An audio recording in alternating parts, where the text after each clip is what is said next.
Kia ora, Year 12 and Year 13. This is part of practice task B, and it's not the bit that Daniel asked for, which was the identities bit, but the bit that Henry was asking about at lunchtime today. So all I've done is I've just grabbed the third equation, and as usual, we're asking always, sometimes, or never true.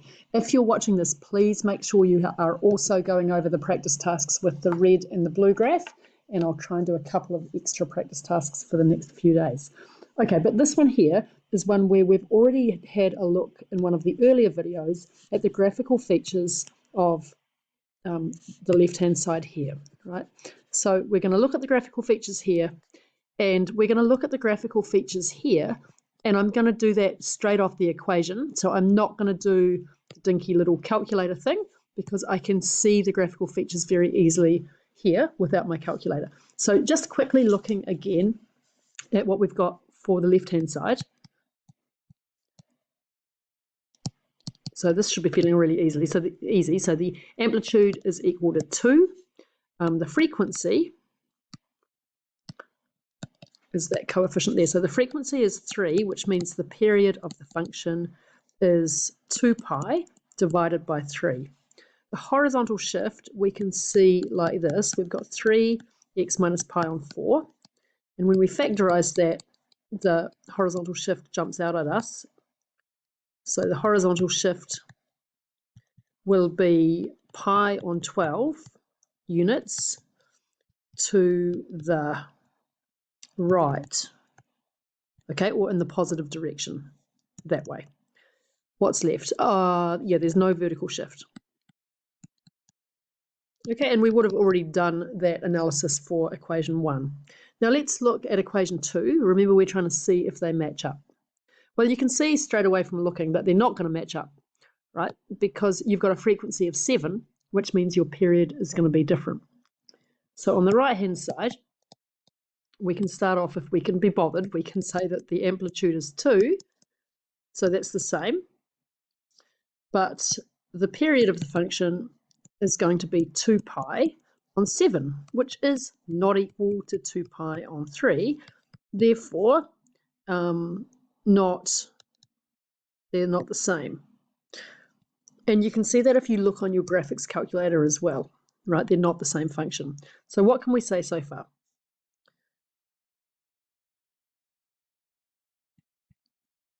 So the equation is not always true. Now let's have a look on the graphics calculator to see if it's going to be sometimes true or never true. So I've done this in GeoGebra, but you can do that very easily on your graphics calculator.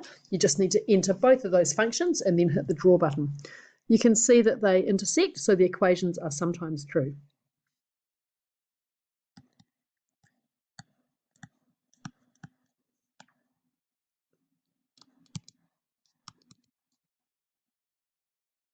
And now we have to figure out when it's true. Now, two parts to this. The first thing that I'm going to do, I didn't write all the waffly stuff up here, but I'm going to find the general solution to that equation.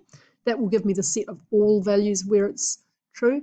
And then I'm going to look at some particular solutions. Now, the only difference I'm going to do here with the particular solutions from how we've done it usually is that we end up getting a whole ton of them. And so I'm not going to show my substitution into the general solutions formula 14 times, right? We're going to end up getting a horrendous 14 solutions here.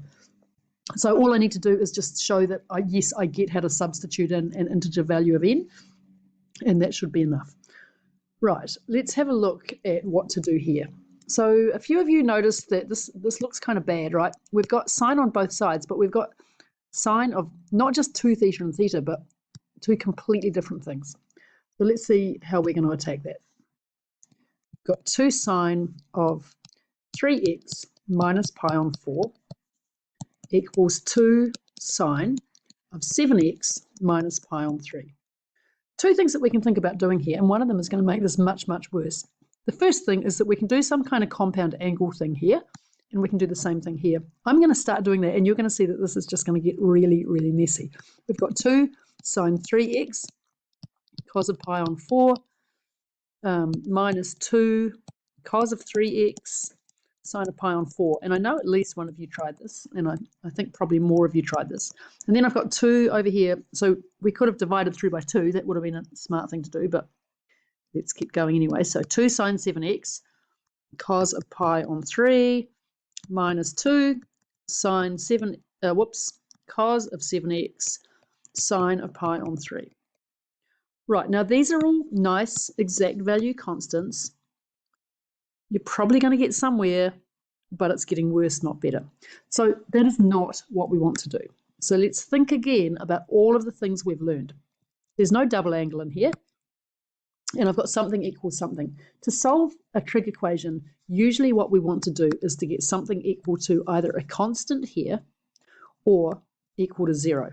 So I can make this equal to 0 by first dividing through by 2, and then I'm going to subtract one side from the other.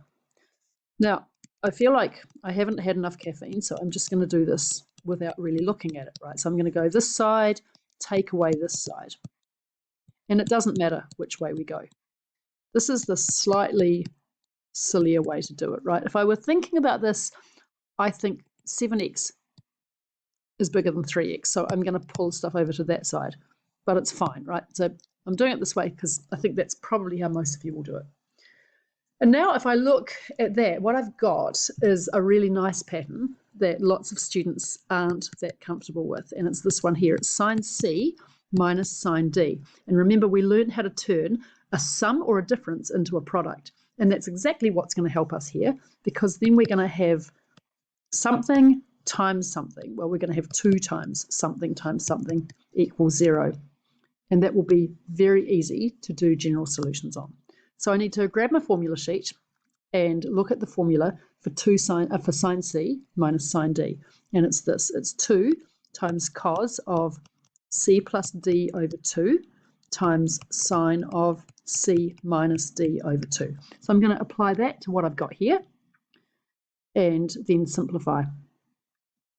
So in here, we have 2 cosine, right, 3x minus pi on 4 plus 7x minus pi on 3 over 2 times sine of the difference. So 3x minus pi on 4 minus 7x plus pi on 3.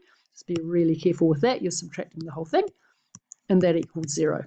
Now, cleaning that up in a hurry because I need to be somewhere else in 10 minutes. Let's have a look. Well, we get 10x, so we're going to put this all over 12. So this is 3 pi on 12, and this one is 4 pi on 12.